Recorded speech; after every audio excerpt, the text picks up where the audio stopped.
Kusoo dhawaada qaybtii saddexaad ee sheekadii dhagdheer. Dhagdheer waxay ahayd baa la yiri naag dheer buuran oo xoog weyn. Marka ay ordayso fardaha way ka dheeray jirtay. Marka ay qof eryanayso sida dabaysha ayay u xiimi jirtay. Laakiin waxaa la yiri dhaqso isuma soo rogi jirin kolka ay ordayso. Sababtoo ah iyadoo cuslayd iyo xawligeeda oo dheerayn awgiis.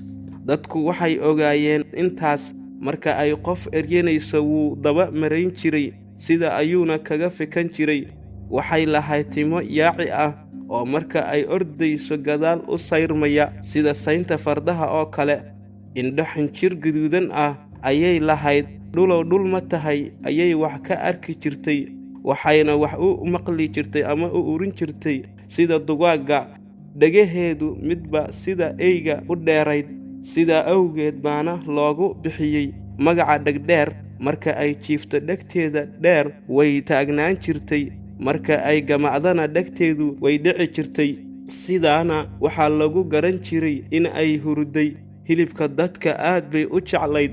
Waxayna lahayd miciyo yeeyeed iyo cidiyo coomadeed oo kale iyo mindi gaaleef ah oo af badan oo qofkii ay qabsato hilibkiisa ku goosgoosato. Dulucda sheekada waa in ardayga ama qofka caadiga ah lagu baro sida wax loo tilmaamo. Soomaaliduna waxay ka mid tahay dhaqan ahaan dadka ugu horeeya xagga wax tilmaamida. Intaas ayaan ku hakinaynaa qaybtii saddexaad ee sheekadii dhagdheer. waad ku mahadsantahay daawashadaada. Haddaba haddii aad ku cusub tahay channelka Ogaalsan, subscribe dheh si ay kuu soo gaaraan muuqaaladeena cusub.